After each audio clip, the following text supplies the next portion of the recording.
Hi, boomers. It's Miss Margaret, Midlife Priceless. 7:22 p.m., 55 degrees, and I am out and about. I had dinner just now, and I had in my earbuds, and I'm listening to Chris Cuomo's interview. He spoke with the border czar, Tom Homan, and now I'm disturbed. Why am I disturbed? I am disturbed because, well, I'm starting to get an education about border patrol, border control, immigration issues. Remember earlier I said I'm not above learning? Well, I learned a lot tonight and I want to talk about it. So, welcome to Midlife Priceless. I'm Miss Margaret, and this is one of my impromptu live broadcasts. I have to be careful because I'm driving. I wear bifocals, so I can't always see where it is I'm trying to go when I'm doing that turning lane business. Um, like when you come in, subscribe if you haven't, comment, please comment on this, and share. This is one I'm serious this time. Comment, please comment. Here's the issue. And yes, I wrote it on a napkin, a dinner napkin. In the last week, there have been 2,400 ICE arrests, and that has taken place in the sanctuary cities of Seattle, Denver, Atlanta, Washington, D.C., Newark, Boston, New York, Philadelphia, and Miami. We already had 2,500 troops out there on the street, and another 1,500 have been deployed. And a second batch has shown up at the border on Texas, along the Texas border. And while we know from a humanitarian perspective, there are assassinations taking place allegedly by the cartel on the Rio Grande. There are also people who simply are coming so they can continue with their effery, as in, well, there's a West Indian word, lots of F-U-K-R-Y. You can work that out for yourself. Now, I am a humanitarian at my core. I don't want to see anyone hurt. I don't want to see families separated. I don't want to see assassinations. I don't want any of it. And that's where the rub is, because when we're talking about the humanitarian side of this, there's also the statistical side, and you can't ignore it. I can't stand the thought, but it is a fact, that 47 has, hey Maggie, if you just joined me, I'm talking about this whole thing with immigration, and I hope, please comment. I don't know what to think anymore.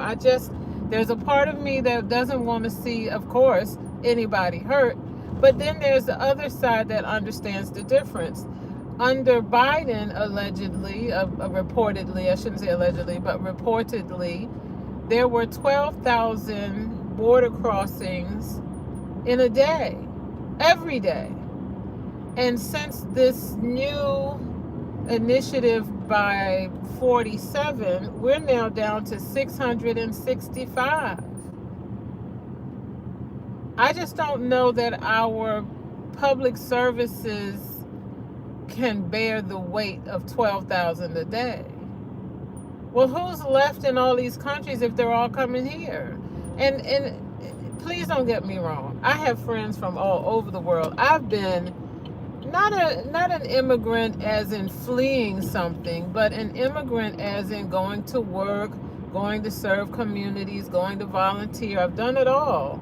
But when morality meets statistics, we have some soul searching to do. We really do. And I just want to know what to think. What do you think? What do you feel? What is your conscience telling you? What is your practical self telling you about all of this?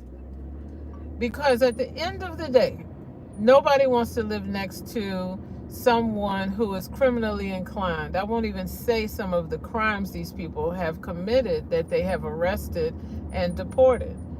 I'm not upset about it at all when it comes to them. So how do we decide and discern who gets to stay and who gets to leave? Take care of myself, let alone medication and all the things that come along with it. I just have feelings about it and I'm sick of it. I'm sick of my feelings. I'm tired of thinking about it. It's late at night. Well, it's not. It's 7:30, but still. I just think that we need to have a better formula, a better plan. Mass deportation, mass. It means that there's not always going to be a lot of discernment about, you know, separating, dividing, banging the gavel to decide who gets to stay and who gets to leave. And it's troubling. My screen just blacked out. I was saying it's troubling my soul. It really is. There's the religious Christian part of Margaret, despite all her sins and indiscretion. But there are a lot of things that I feel strongly about as a Christian. There are things that I know my Muslim friends feel strongly about. My Buddhist friends feel strongly about. Humanitarian part of all of us, even if it's just within our own home. We're just in such, flights going out and the country's not accepting them because their diplomatic relations are poor. Now here we come. We want to talk to China. We want to send them back to China. All the things. So Megan, you and I are in here by ourselves. What do you think? Please tell me. Maggie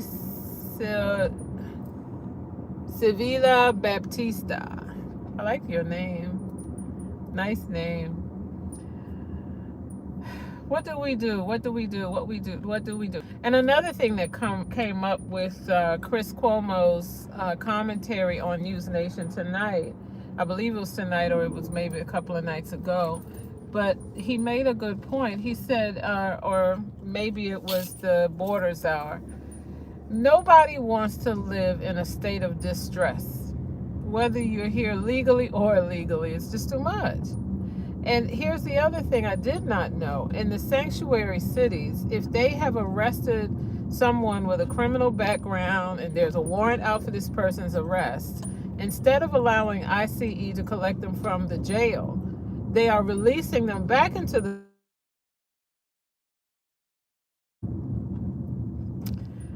I have a question, and this came to me too. If we've known all this time, regardless as to who's in the Oval Office, regardless as to who's president, vice president, borders are, ICE, immigration control, it doesn't matter.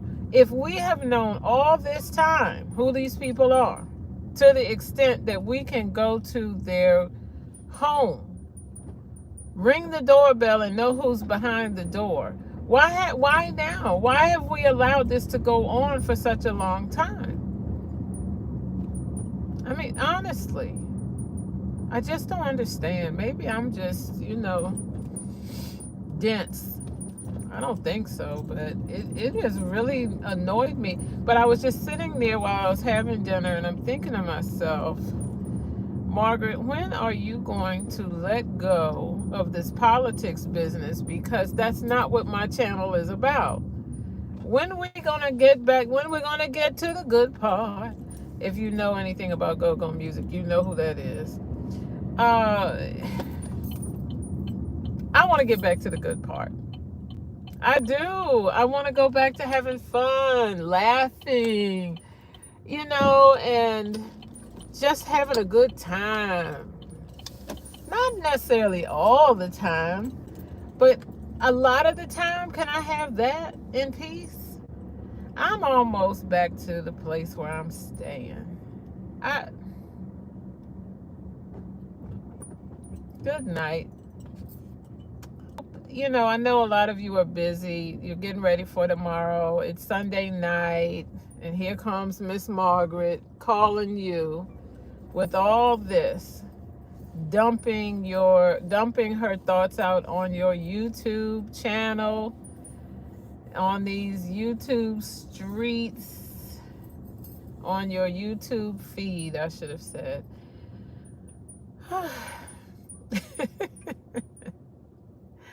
I've been riding with my light on. I'm going to say good night, and I'm going to let y'all go. I'll talk to you tomorrow while I'm driving, okay?